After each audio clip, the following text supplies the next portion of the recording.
BRS రజతోత్సవ సభ కోసం గులాబీ boss KCR భారీ ఎత్తున సన్నాహాలు చేస్తున్నారు. అధికారం కోల్పోయినా లక్షలాది మంది జనంతో వరంగల్లో ఈ సభని ఘనంగా నిర్వహించి పార్టీ బలాన్ని చాటాలని పట్టుదలతో ఉన్నారు. ఉద్యమ రోజుల్లో జనసంద్రాన్ని తలపించేలా అనేక సభలు నిర్వహించిన కేసీఆర్ ఇప్పుడు ప్రతిపక్షంలో ఉంటూ మళ్ళీ అదే జోష్ తీసుకురావాలని రంగం సిద్ధం చేస్తున్నారు. 3000 ఆర్టీసీ బస్సులు, జెండా ఆవిష్కరణలు, కేడర్లో ఉత్సాహం, ఇలా ఒక భారీ రాజకీయ ఉత్సవంలా సభ జరగనుంది. ఈ సభతో గులాబీ పార్టీ పూర్వవైభవం సాధిస్తుందా? Let's watch it.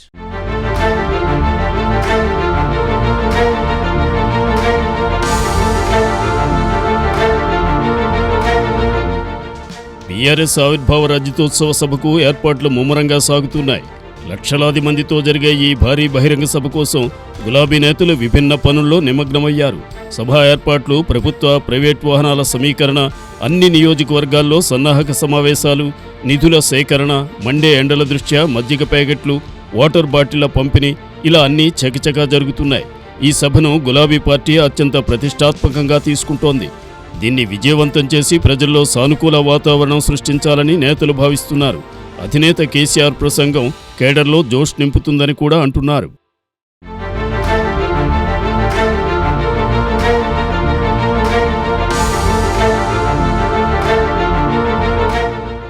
ఇరవై 27వ తేదీన హన్మకొండ జిల్లా ఎల్కతుర్తిలో జరిగే బహిరంగ సభను విజయవంతం చేసేందుకు కేసీఆర్ స్వయంగా రంగంలోకి దిగారు. ఉమ్మడి జిల్లాల ఎమ్మెల్యేలు, ఎమ్మెల్సీలు ఎన్నికల్లో ఓడిన అభ్యర్థులతో సమావేశమై సలహాలు, సూచనలు ఇచ్చారు. ఇక లక్ష్యం ప్రజల రాక కోసం అవసరమైన ఏర్పాట్లు, రవాణా వాహనాల బుకింగ్పై ఆదేశాలు జారీ చేశారు. 3000 ఆర్టీసీ వాహనాల కోసం 8 కోట్ల రూపాయల చెక్ను ఆర్టీసీ ఎండీ సజ్జనార్కు అందించారు. 27న ఉదయం ప్రతి గ్రామంలో పార్టీ జెండా ఆవిష్కరించాలని, ఆర్టీసీతో పాటు ప్రైవేట్ బస్సులను సమీకరించాలని నేతలకు సూచించారు.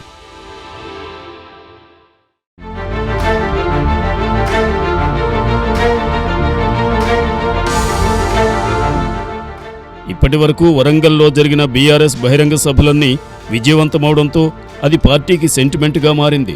అసెంబ్లీ ఎన్నికలకు ముందు వరంగల్లో సభ జరపలేకపోయారు.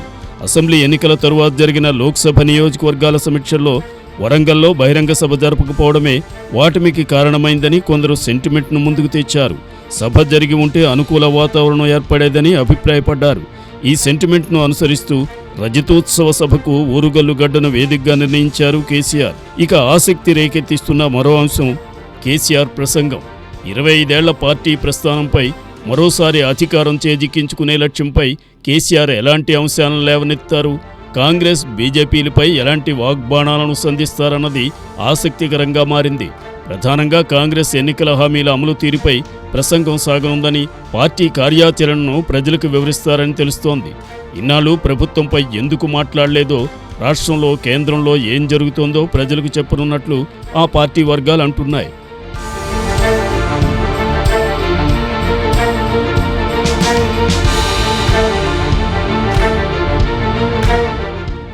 వరంగల్ జిల్లాలోని 12 నియోజకవర్గాల నుంచి అత్యధికంగా జన సమీకరణ జరపాలని కేసీఆర్ టార్గెట్ ఫిక్స్ చేశారు.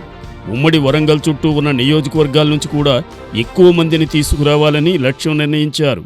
సిద్దిపేట, గజ్వేల్, ఆలేరు, తుంగతుర్తి, భువనగిరి, పాలేరు, ఖమ్మం, ఇల్లందు, హుజూరాబాద్, హుస్నాబాద్, మంథని, చొప్పదండి, కరీంనగర్తో సహా మొత్తం 25 నియోజకవర్గాల నుంచి 15,000 నుంచి 20,000 మంది చొప్పున, మిగిలిన నియోజకవర్గాల నుంచి 3,000 నుంచి 5,000 మంది చొప్పున జన సమీకరణ చేయాలని ప్లాన్ చేశారు.